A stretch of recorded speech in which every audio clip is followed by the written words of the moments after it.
Welcome to Heartland for Children's Let's Talk About It podcast, where we provide education and resources for family matters in Polk, Highlands, and Hardee counties. We're so glad that you've joined us. So now, let's talk about it. Hello, and welcome to Heartland for Children's Let's Talk About It podcast. I am so excited today. I'm always excited, but I'm really excited today because Tiffani Fritzsche is here with us today. This is Tiffani. Hi, everybody. Happy to be here. I am Natalya Clemens. I am the Community Engagement Specialist here at Heartland for Children, and today it is all about back to school. And so Tiffani Fritzsche, she is a licensed mental health counselor professional with Peace River Center, and so we couldn't think of anyone better to let's talk about mental health matters. So Tiffani, thank you so much for being with us here today. It is my pleasure. I'm so happy to be here with you. I like you so much. Yes. So I'm so happy to be here. So Tiffani is also the chair for our Child Abuse Prevention Task Force here at Heartland for Children. So she leads the charge in Polk, Hardee, and Highlands County for us. And so we just love her here. Thank you. The feeling's mutual. So I wanted to talk a little bit about you, a little bit about your history with Peace River Center and in mental health. So how did you get started in this field? Yeah, so I started graduate school at Southeastern University, and I was looking for an internship, and so Peace River Center took a chance, gave me a chance to intern, and I started doing on-site crisis counseling for kids in foster care. Gotcha. And so I actually had an office at all of the different case management organizations in the area, and so the really cool thing was at the time, whenever you were trying to connect a kid to services, it was a long way. And kids in care, they need help right away. Mm-hmm. A lot of times, they don't know why they're in care. They don't understand what's going on. A lot of big things are happening, and they're little kids. And so it was really nice to be able to provide immediate support, and not only to them, but self-care for the case managers. Because we live in a society to where, we're all affected by mental health, right? We're all affected by vicarious trauma. And so to be able to provide immediate support to not only the kids, but the people serving the kids, it doesn't get better than that. So I got my master's degree, and then I started doing in-home therapy with Peace River Center. And I did that for a couple of years, and then I had the chance to become a supervisor. And so a few years later after that, I've been at Peace River Center over a decade, and I now serve as the Director of Children's Services and literally wake up every day to my dream job. It's the best. Providing support to families, providing support to kids. That's everything that I want to do in my career, so I'm so happy to be here and talk about it. Yeah, and you are a Lakelander. I am now. I moved here for college, and I fell in love with Lakeland. I fell in love with the community, and I never left. I love it. And so what do you enjoy doing, Tiffani?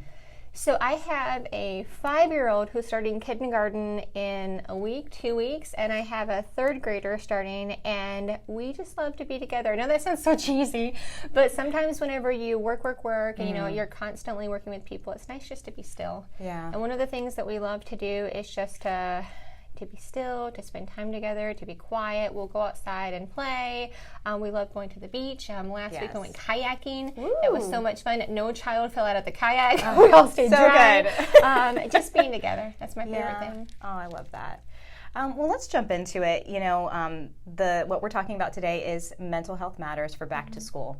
And so we often want to first, sometimes focus on the children, but I really want to focus first on parent caregiver anxieties going back to school.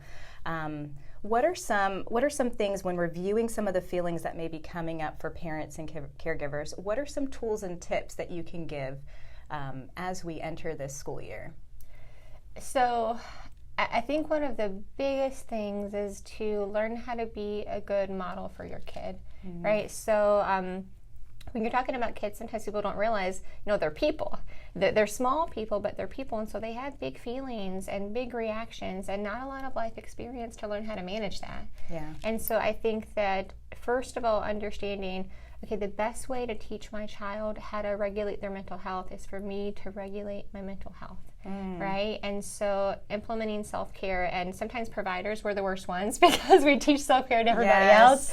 But I think guilty, right? Being intentional about carving out time, because there's never extra time. You have to make the time. And so I think creating a routine, creating a home where there's peace, having a non-anxious presence, so intentionally looking for ways to bring peace to your home. One of the things that we do is we have routines, and so we know on Saturdays this is what we're going to do. We know on Sundays this is what we're going to do. We know on the day before school starts, we're going to have our clothes out before. We're going to talk about, okay, let's pack our lunches together. And so I think time spent in preparation is never wasted. And so as a parent, a lot of times preparing your kids, preparing yourself. One of the things that I like to do is over communicate with my kids. Okay. And so we'll sit down and we'll say, all right, let's talk about the week. Let's talk about what we're going to do. Let's talk about what to expect. This part right here might seem a little, new, and let's talk about how we feel. And so we talk through our feelings. I told you that I have a kid starting kindergarten, so he's never been in school, full time. And so we got out his backpack, we tried it on, his school uniform.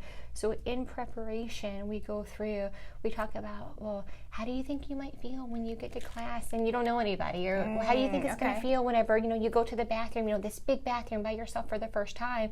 So we talk through those anxieties that we know are going to come up.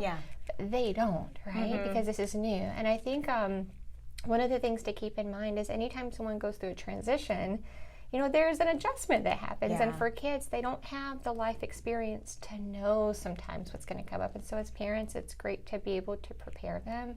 And so just talking it through. In my role at Peace River Center, one of the things that we do when we do safety planning is that we identify safe people wherever that kid is going to be. So tell me a safe person at school that you can talk to. Tell me somebody that you feel comfortable with. Let's write their name down. What's their phone number? And if you don't have a safe person, thank you so much for telling me that. Let's figure out who is a safe person for you. Right? As parents, it's our job to be our biggest advocate for our kid, right? Our biggest fighter for our kid. And sometimes that's teaching them how to advocate for themselves. And so having ahead of time, talking through those anxieties, I think sometimes reduces the reaction when they have their onset once school starts. Does that make sense? This is so good. I'm actually tempted to take out my phone and start taking notes, actually, as you were talking. It reminded me of something that you had said a couple months ago in the Mental Health Matters panel that Peace River Center partnered, I believe, with Polk Vision and who else to have a mental health panel, which was amazing. Sure. I'm so glad you guys did that. It was wonderful after COVID to see all the mental health professionals come together and just see us all, in one room talking about these have been some tough years. But something that you said that really stuck out to me. So to just give you a little bit of background, I grew up in a home where one parent had undiagnosed mental health issues and untreated mental health issues. So as a child, I grew up being very hypervigilant, always asking, are you mad at me? Not actually asking, but thinking inside, are you mad at me? Are you upset? And it kind of has translated to, as an adult, doing that in the outside world. Are they mad at me? What's going on? I need to, I have to control the situation. And you said something that day that you said, a child is not responsible for their parents' emotions. I was like, the little 8-year-old me was like jaw drop. Like, really? Tiffani, are you sure? And then, I thought about that. I feel like, one, it just gave me permission to just love that little 8-year-old me. I'm going to cry. I'm going to start crying. That's what you do. Permission for me to just love that little 8-year-old girl, but also for me as an adult to ask myself, okay, do I do that? Am I doing that to my kids? And I realized, how I started thinking about it and how I talk to my kids, and I said, and I definitely have overreacted, but whenever I did, I've always gone back and said, I'm really sorry, mommy overreacted, or mommy shouldn't have yelled like that, and I'm really, really sorry that I did that. And I think about that it gives you permission to be a human. It allows your child to see, I'm going to have emotions too, and I'm going to overreact. But literally, when you said that day, I think that was the first time that I'd ever heard that, or just felt like, all right. It was really meaningful. I'm so glad that you shared that because, people go through trauma. They go through different levels of trauma, but I think if we're honest, everybody has gone through some degree of trauma. And sometimes, as kids especially, we feel like if we can take ownership of it, that we can somehow control it, or we can somehow try to fix it. And it's not yours to take ownership of, right, when you're the kid. It's your job to grow and to learn and to be a child. And as parents, it's really intimidating sometimes to feel permission to be human. So I love that you just stood there and said, you know what, I'm sorry, let's reset.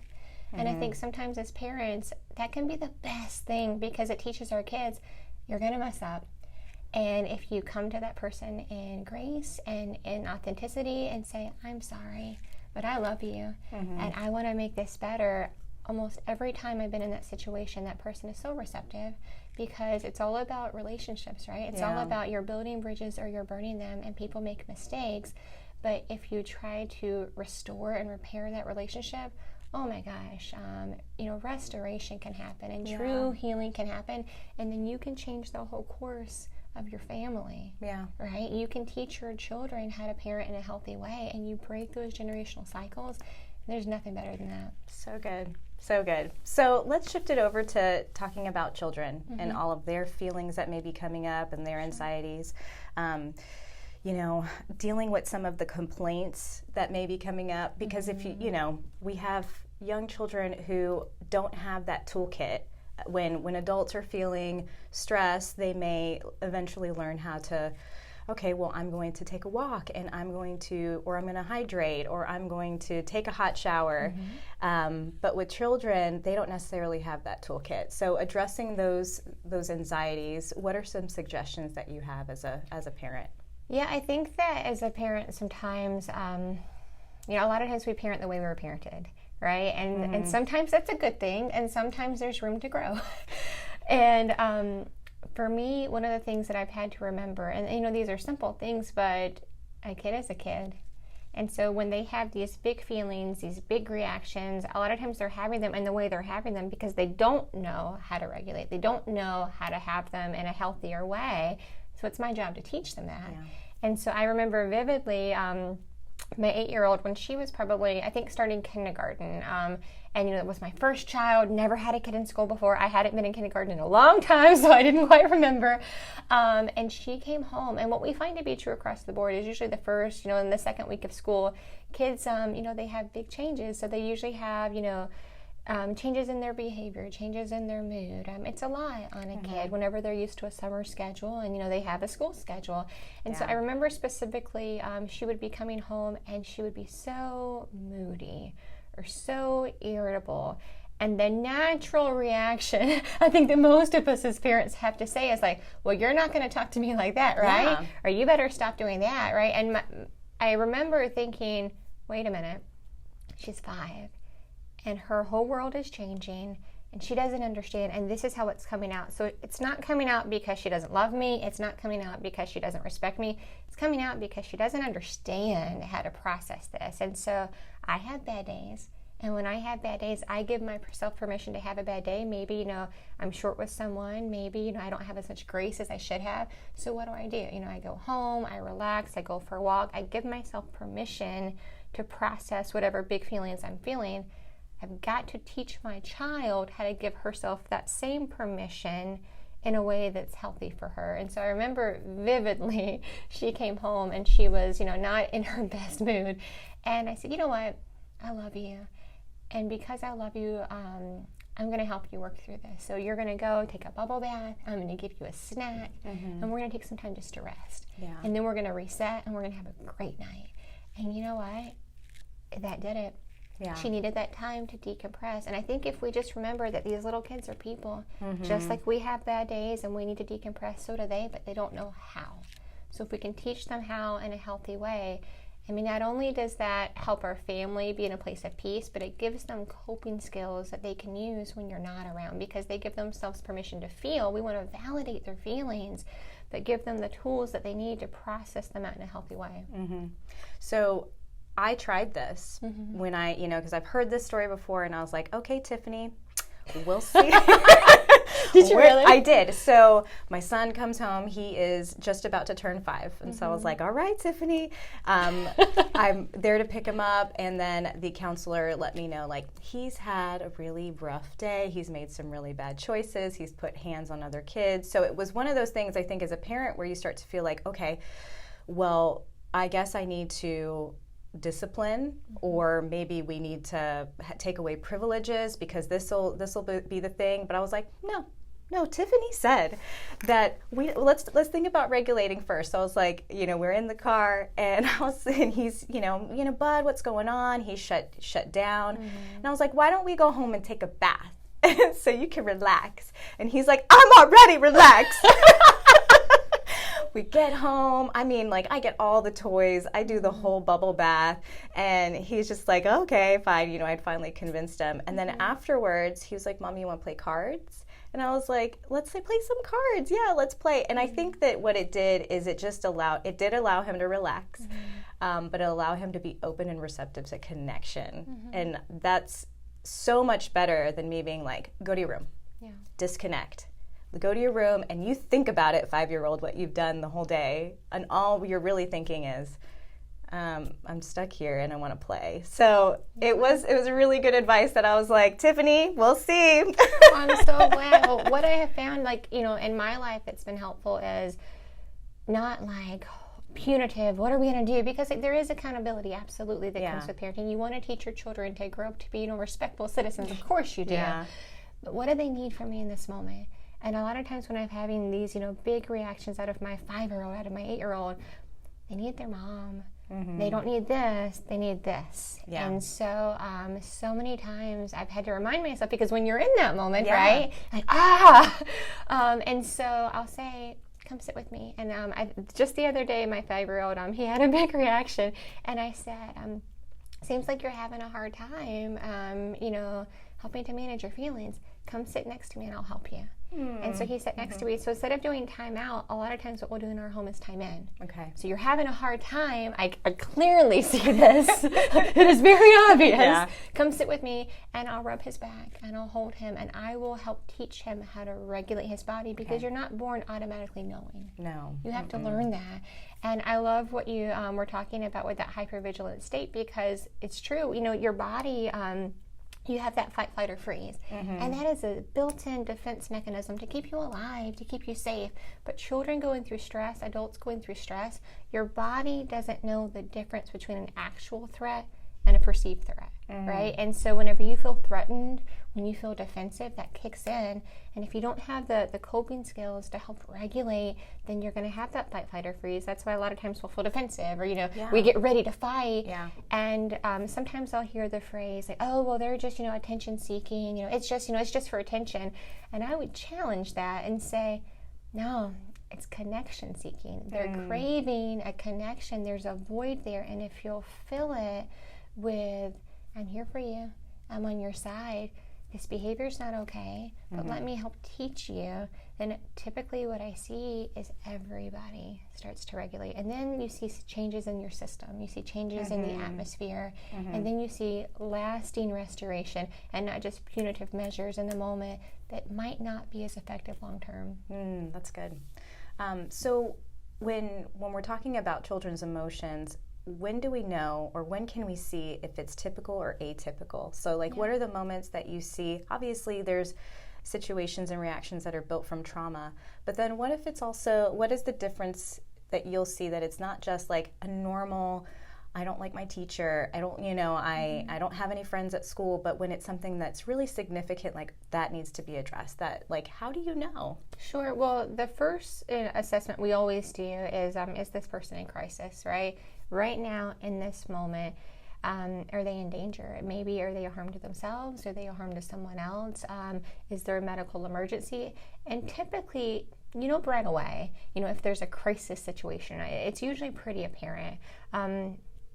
If the crisis is not present, if you don't believe there to be a crisis, then you kind of look and see, well, you're the expert on your kid. You know your kid. You know if they're having a good day. You know if they're not quite themselves. And everybody has bad days. Everybody does. And I think that for me, what I find to be true is when I have a bad day, I go home, I sleep, I have a good meal. There's amazing things that a snack and a nap can do for you and your child. Yeah. But, you have your coping skills. You call your friend, you go on a walk. But if you've done all the things that you know to do and things still aren't getting better. So, when those things are getting, the symptoms are getting heavier and heavier and interfering with your daily functioning. And what I mean by that is your ability to live, laugh, learn, and love. So we're creating issues at school, we're creating issues at home, we're creating issues with your ability to make and maintain friendships. When those things start to happen, then I think that that's where a parent might pause and say, okay, what's going on? Has something happened recently that I know about? Could something have happened recently that I don't know about? And when your daily functioning is starting to change, then that's where I would suggest reaching out for support. Now, there's different levels of support. Sometimes someone just needs to talk to a friend, to a guidance counselor. Sometimes it's so nice to be able to connect to professional support who is trained to know the right questions to ask, the right supports to give. And Peace River Center, we have lots of services that are great for different levels of need. So we have outpatient offices, we have our inpatient unit in times of crisis. So as children's services, we have all the way from once a week in the office to once a week in the home to multiple times in the home, just depending on the level of support that you need for your family. But I think as a parent, when you notice that your kid is just not themselves and it's starting to interfere with their ability to function, sometimes when you notice changes in sleep, changes in appetite, that's when you would reach out for support. And sometimes you don't know. And so one of the great things that you can do, Peace River has an emotional support crisis line, and you can call and say, hey, this is going on with my kid, and I don't know if this is something that's going to pass. I don't know if this is something that I even should be calling about, but this is what it is. Yeah. And a trained counselor can kind of walk through that with you and give you recommendations for next steps. So it's not on you to figure everything out on your own. You're not alone. There is a system of support. You just reach out for help. That's incredible. When we're talking about children, we're talking about school-age children, we're talking about middle school, teenagers. There's a very wide group of issues or triggers and anxieties. So for this upcoming school year, what are some things after everything that we've been through as a society, as a community, what are some things that you're seeing for this upcoming school year that for parents to be mindful of? So there is a lot of anxiety about going back to school. We typically see anxiety and depression increase at an alarming rate when school starts back. And I understand why. I mean, you look at the news, you look at what's going on in our communities, it can be scary for kids. And I think sometimes as parents, we want to shield our kids from the fears, right, of the world. But kids are so smart, and they fill in the blanks if you're not giving them information. And sometimes they fill in the blanks with their imagination that sometimes can be far worse than the reality. And so my advice for parents would be have age-appropriate, honest conversations with your kids about their anxieties, about their fears, and help them walk through those. When you think about therapy, a lot of people think that, well, a good counselor is a good advice giver. And that's just not the case. A good counselor creates a safe space for you to really dump out your content, right? Whatever's going on in your heart and your head, you just dump it out. And then the counselor sits with you and says, all right, let's work on a process for sorting out your thoughts. Let's work on a process for identifying how you feel and what are the coping skills that we can use to regulate. Okay, let's look at these fears. Let's look at them and measure them against reality. Let's look at them and measure them against, how can I help myself feel safe? How can I help myself stay safe? And they help teach you a process, because the content's always going to come. Right, there's never going to be a time in your life where you're content free. But if you have a process for managing how you feel, that's the road to regulation, and that's the road to restorative change. So I think as a parent myself, one of the things that I've started doing already, I sit down with my kids at the dinner table and I do check-ins. What was the best part of your day? Tell me a part of the day that was so challenging. Let's talk about that. Let's talk about what we could have done to make you feel better about that. We've already started talking about school. I'll never forget, and I feel comfortable sharing this with you because of who you are. Last year, I don't know if you remember, about the last week of school or so, the notice went out that said that we couldn't bring backpacks to school, right? And so I remember at the time my 7-year-old, who she is fancy Nancy to a T, wonderful and just so much emotion and energy and precious.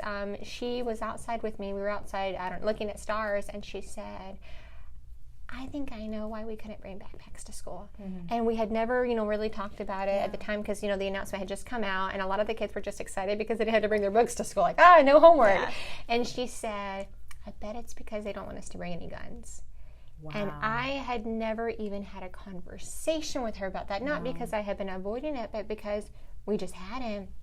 And I thought to myself, as a parent, my heart just sunk, right? Because that's not a conversation that you ever expect to have with your 7-year-old. Yeah. And I said, really? And she said, yeah. And she said, what do you think? Right? You're her safe space. I'm her safe space. And so we talked it through. We talked about how sometimes people do things that are not okay. And we talked about no matter where you are, what can we do to help you feel safe, right? So we talked about, who are the people at school? If you're feeling afraid, that's okay. Yeah. We can talk about that. Who are the people that you go to?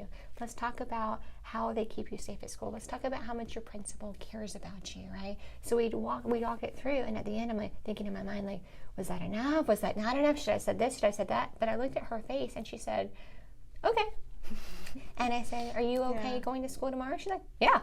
I'm great. And so I think if we're honest with our kids, right, age appropriately, of course, they need to understand that their fears and their anxiety and their thoughts of depression, like, it's okay not to be okay. You're not alone. And there are supports to help you feel safe, and there are supports to help get you to a healthier spot. But we have to start by acknowledging how you feel. And I'm your safe person, and we can talk about that. Yeah. And so I think just being willing to identify how they feel. I remember growing up as a child, you hear people say, well, why are you stressed? You're a kid. You have nothing to be stressed about, right? Well, and that's just not true. So validating how kids feel, validating their experience, but helping equip them to feel more secure. Okay. Putting that on my list as well. That was really, thank you so much for sharing. I appreciate that. So as we end, I just think about, because I like to put everything in like a little box and be prepared and have my list, what's that mental health toolkit that you would suggest for parents, caregivers, to be thinking about, as we start the school year? Yeah, so I would say give yourself grace. The school year, it's hard. It's hard for everybody. It's hard for kids. It's hard for parents. It's hard for teachers. Give yourself grace. I would say go ahead if you can. Start creating routines. One of the hardest things is that first day of school, waking up, right? And so going ahead and giving kids a chance for their bodies to acclimate to the new schedule, going to bed early, waking up early. So the first day of school isn't their first time waking up. That is a big help. Yeah. Preparation. So getting the school uniforms out, making the lunch ahead of time, whatever you can do to create peace that morning. Over communicating, talking about what to expect, talking about how you might feel. But the other thing I would say is grace, expecting the kids to have some mood changes, right? Yeah. Expecting them to need help regulating, expecting, the first week, the second week to maybe be a little bit rough, but making sure that kid knows that you are their person and you are there to help them handle big feelings even when they don't know how. The thing that I constantly remember for myself and that I constantly, work to, impart upon the parents that we serve is that when you walk into any situation, you have two choices. You can react or you can respond. Reacting makes that situation about you, about how you feel, right? But responding makes it about what does this person in front of me need from me? And every time I have reacted, even when I was, validated in that situation, you lose. But every time I have responded, even if those conversations are hard, that person walks away feeling supported, and you walk away feeling like you are moving forward and making that relationship stronger. So if you have the chance, always respond, because long term, that's going to help that person grow more. So good. Tiffani, I know that this is just going to be part one. I hope we have a part two, and I hope we have a chance to even talk about other things going on. You're just a wealth of knowledge, but also your heart and just the way you articulate things. It really speaks to me, and I know that it speaks to other people. So I'm so thankful for you. Thank you for sharing today. Thank you for having me. I had a great time. Awesome. Thank you for listening to Heartland for Children's Let's Talk About It podcast. There is a great need for foster families who are willing to open their hearts and homes to teens, sibling groups, and children with special needs. To learn more, check out the description for resources or visit heartlandforchildren.org.